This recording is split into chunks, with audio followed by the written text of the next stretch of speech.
This series presents information based in part on theory and conjecture. The producer's purpose is to suggest some possible explanations, but not necessarily the only ones, to the mysteries we will examine.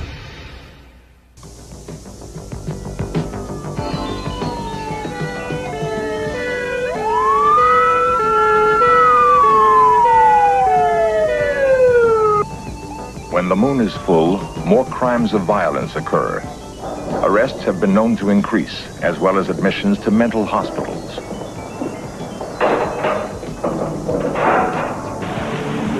Firemen report an unusually high number of fires and freak accidents.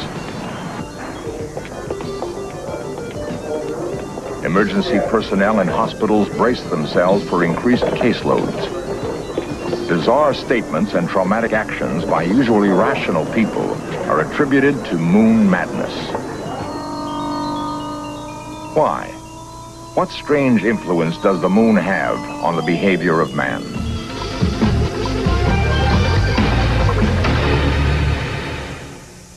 I'm in Aries. I have a Libra rising. My Venus is in Pisces. My moon is in Cancer. I know an awful lot about it because every man that I like, I be sure and check out what his sign is first before I get, too involved. I'm a Sagittarius and I don't know that much about astrology.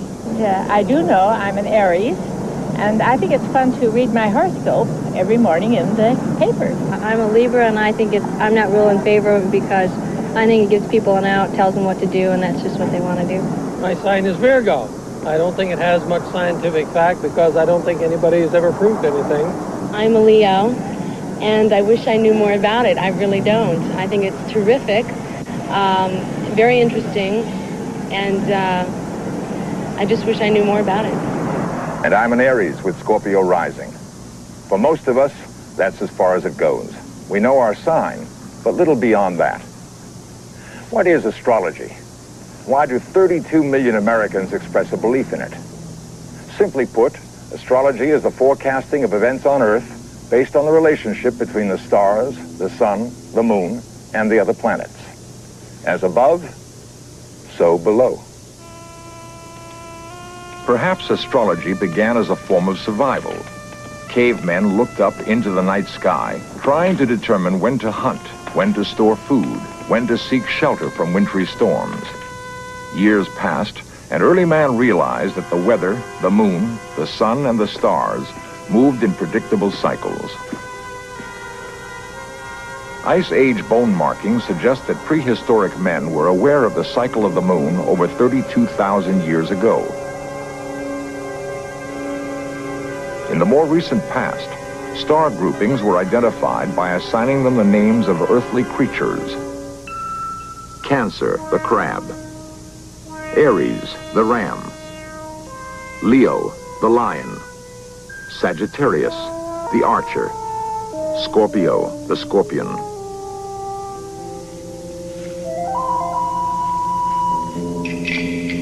The formalized study of astrology originated in Mesopotamia at least 3,000 years before Christ. From there, it spread to Egypt, India, China, and throughout Europe. The Egyptians devised a calendar dividing the yearly cycle into 12 houses. Knowledge of the future was considered a potent weapon. Only those of royal birth were permitted to learn the mysteries of the heavens. The great temples and pyramids along the Nile incorporated astronomical calculations in their design.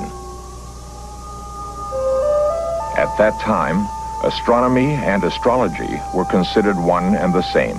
An astrologer charted the movement of planets and interpreted their influence on the affairs of man. 4 centuries before Christ, the Greeks combined mythology, geometry, and Mesopotamian astrology into a complex system. In the 2nd century AD, the Greek mathematician Claudius Ptolemy accurately measured planetary movements. His prolific research dominated both astrology and astronomy for 1,500 years. Meanwhile, astrology flourished throughout the Roman Empire. Moses, father of the Jewish people, practiced astrology. In Bet Alpha, Israel, a synagogue built in the 6th century AD has the zodiac as the centerpiece of its mosaic floor. Unusual celestial activity apparently heralded the birth of Christ. 3 times in the same year, Saturn and Jupiter moved closely together, forming a conjunction in the constellation of Pisces. According to some of the newer translations of the Bible, the Magi were astrologers. The first conjunction of Saturn and Jupiter supposedly started them on their long journey. The second guided them west, and the third occurred when they arrived in Bethlehem.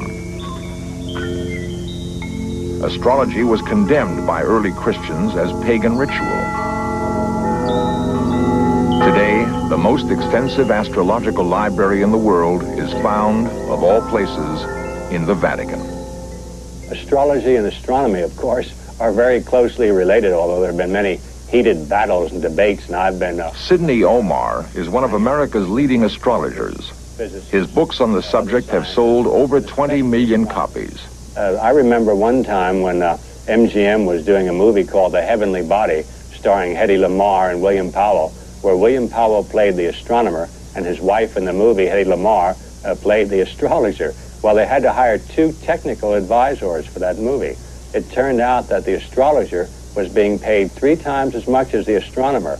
And when the astronomer found this out, he stormed off the set. And I suppose perhaps that symbolizes the peak that exists between astrologers and astronomers. But I always compare it in this manner. I think an astronomer is the librarian. He knows where all the books are placed. He knows the positions of the planets. But the astrologer reads the books. He interprets those positions. From the beginning of recorded history, astrology has been with us, and astronomers branched out into their own field. The early astrologers would hire apprentices to do the mathematical work so they could get the proper positions of the planets. Then the astrologer, the master astrologer, would interpret those positions. Well, the apprentices eventually branched out into their own science based on mathematics, and they called that science astronomy. Now, why the two should continue to battle, I don't know. That's a psychological study in itself. Dr. George O. Abel, professor of astronomy at UCLA, has debated the value of astrology with Sidney Omar on more than one occasion. Astrology is an ancient religion with no basis whatsoever. And yet, in more than 15 years of investigation, I have found that astrologers often try to justify their claims with other kinds of celestial effects, but those are usually wrong. Take a few examples. Moon madness. More than 7,500 murders, suicides, admissions to mental hospitals have been found to have no relation whatsoever to the moon. Or tides. The tidal force exerted on me by all of the planets combined is many tens of millions of times weaker than the force of this book upon me. Or planets and weather. Although there have been unsuccessful attempts to relate planets to solar activity like sunspots, nobody claims to predict Earth weather with planets. If we could do that, the Weather Service would have been out of business many years ago. Yet, many millions of people fall for astrology. It is said that even Adolf Hitler did, but I hope you do not.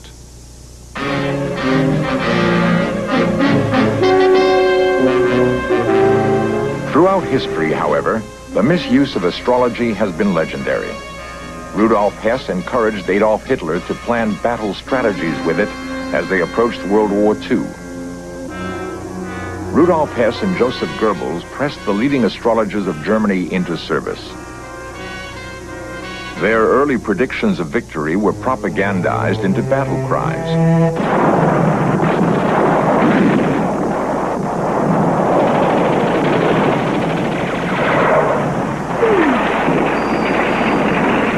As Hitler's charts grew increasingly pessimistic, the astrologers were arrested and shipped off to concentration camps. Karl Kraft, Hitler's personal astrologer, died en route to Buchenwald.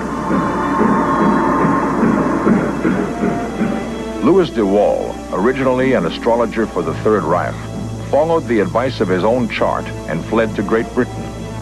De Waal served Winston Churchill and Britain's strategists throughout World War II.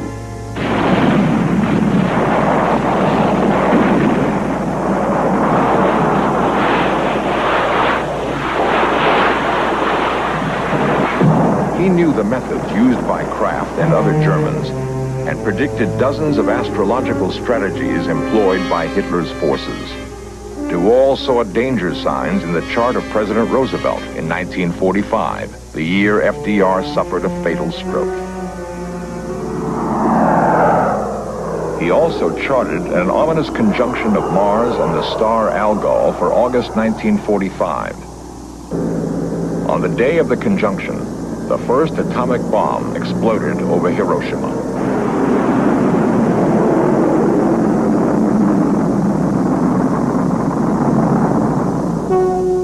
Astrologers have predicted many major crises in history. Often, however, their warnings have gone unheeded. I'm an Aquarius, and it's pretty general. It applies in a lot of situations, but the sign can fit almost anybody or things about the sign. Aquarius, perhaps, is the most intriguing sign of the zodiac. Aquarius is associated with the planet Uranus. Astrologers call Uranus the planet of surprise. And if you're with an Aquarius person, you can be sure of one thing: you don't know what's going to happen next. I'm a Cancer, and I'm not quite sure what I feel about astrology. Some things seem to be true, and some things don't. And Cancer is related to the moon. Cancer people are very emotional, and they're changeable where their affections are concerned, but they're extremely loyal to family members. Cancer persons harmonize very well with Virgo, with Taurus, with Scorpio, and with Pisces. I'm a Leo, and I found out that Leo is the strongest sign in the world. And we are born to be natural leaders, and that's what I am. Leo is the showman of the zodiac, very creative. And if you're having a party, you better put a Leo on your invitation list. My sign is Scorpio, and I don't know too much about astrology, but when people ask me what my sign is, and I say Scorpio, they go, ooh, like they avoid me, so, except for men. I've found in my experience that the most feared sign of the zodiac is Scorpio. People tend to feel that Scorpios are envious, intense, can be jealous, and they're very passionate lovers. So I think there is something to it. A psychologist at London University, Dr. Hans Eysenck, decided to explode astrology once and for all by taking these basic claims and disproving them. He made up 2,000 questionnaires, and using a computer and other data in the modern psychologist's laboratory, he decided that he would check people who were born under the water signs and people who were born under other signs. Well, much to his astonishment, he found that indeed the water signs were very emotional. He said it can't be, but it is. At his clinic in London, Dr. Eysenck also tested the zodiac signs for introversion and extroversion.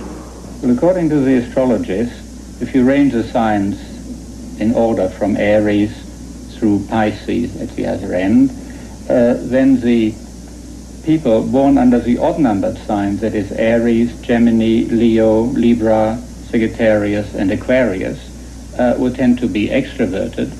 And the people born under the even-numbered signs, that's Taurus, Cancer, Virgo, Scorpio, Capricorn, and Pisces, would then be introverted. And this is precisely what, in fact, we found in our sample. Extroversion really refers to outgoing properties of a person. He's sociable, impulsive, happy-go-lucky, likes to mix with other people, likes to go to parties and so on. And the introvert is the opposite of all that. He likes to sit at home, read, rather than go to parties, and so on. So these are quite well recognized and quite easy to test in a questionnaire. We put it through the computer and did a statistical analysis of the data, and as it happens, they bore out the astrological prediction very well, which rather surprised me, of course, but there are the results, and that's what got me interested in this. Astrology has commercial applications in many phases of business, including predictions of stock market trends.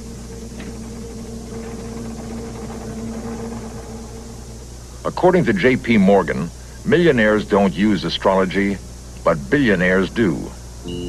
John Henry Nelson, a weather consultant for RCA since 1926, uses astrological principles to predict storms which might impair shortwave communications. Nelson's predictions are amazingly accurate. When I announced in 1951 that I had found a positive correlation between planetary angles and the behavior of shortwave radio signals, I started quite a controversy in the field of astrology and in the field of astronomy. Inadvertently on my part, my statement that the planets affect the ionosphere of the Earth was looked upon as a boost for their area of interest. I was amazed shortly after that when I learned through letters I received from astrologers that Ptolemy, almost 2,000 years ago, had said the same things that I was saying. In other words, modern research substantiated his ancient claim. He came way before his time.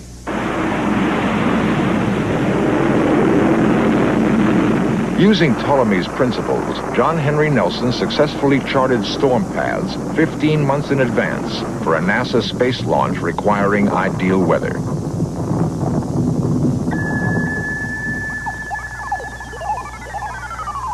The late Dr. Eldon Tice of the Methodist Hospital of California in Los Angeles actually regulated the personnel on the maternity ward by the phase of the moon. He found that when there's a full moon, the maternity ward was very busy. More babies were born during the full moon. Now, Dr. Edson J. Andrews of Tallahassee, Florida, wrote in the Tallahassee Medical Journal that when tonsillectomies are performed during a full moon, there's more chance of post-operative hemorrhaging than at any other time of the month. So Dr. Andrews says, save full moon nights for romance, not for surgery. The incidents that we have are way beyond normal. We have all sorts of things happen in regards to people doing things a little stranger than they usually do, going out of their way to get in trouble, just really having a problem coping. As an ambulance driver, I found that you'd see a different type of patient as well as more patients in a given night. You'd see a lot more trauma, and the trauma would be a bit more profound than normal. For some reason, other medical problems would appear exaggerated. It would be hard to describe. You'd always know it was a full moon. The cause of lunacy or moon madness is still unknown. It is known, however, that the moon controls the tides in the oceans. Since humans are 90% water, perhaps the moon controls our tides too. Nations have horoscopes as well as people. Since 1840, in the astrological chart of the United States, the alignment of Saturn and Jupiter has reoccurred at 20-year intervals. Unfortunately, every president elected during those periods has died in office. William Henry Harrison, elected 1840, died of pneumonia 1841. Abraham Lincoln, elected 1860, assassinated 1865. James Garfield, elected 1880, assassinated 1881. William McKinley, elected 1900, assassinated 1901. Warren Harding, elected 1920, died 1923. Franklin Roosevelt, elected 1940, died 1945. John Kennedy, elected 1960, assassinated 1963.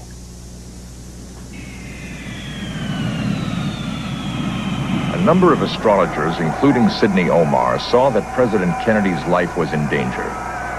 In American Astrology, Leslie McIntyre wrote, "In the past, such configurations have coincided with personal danger to our head of state. November is obviously fraught with perils." On October 25, 1963, in the British magazine Fate, John Pendragon stated, "The president may make powerful enemies among his own people, and I would not rule out the possibility of an attempted assassination or worse if he is caught off his guard. Mr. President, I am deeply concerned for your personal safety and would respectfully urge you to strengthen your bodyguard, especially when you're in the streets and other public places." Astrologers have not always been harbingers of disaster. Many astrologers now believe we have entered the age of Aquarius, an era of growing cooperation among individuals and nations, a time when the noblest aspirations of mankind can be realized. I had a brief telephone conversation with Sidney Omar, and I took some notes on what he told me.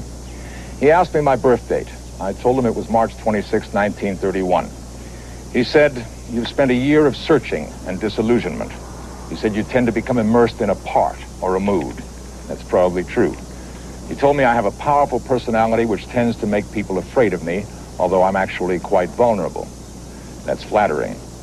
Finally, he said, "Think mentally of one question." I thought, "What's next?" And he said, "Let go. It's finished. You're riding a losing proposition. Take a cold plunge into the future. Let go of the security of the past." Thank you very much, Sidney. I'll keep it in mind. Time will tell.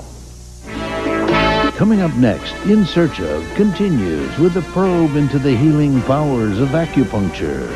Then a mountain man kills 2 Idaho game wardens, but the locals refuse to help bring him to justice on FBI The Untold Stories. And later tonight, speed demons hurtle through the air on top speed at 9 Eastern, 10 Pacific, here on the History Channel, where the past comes alive.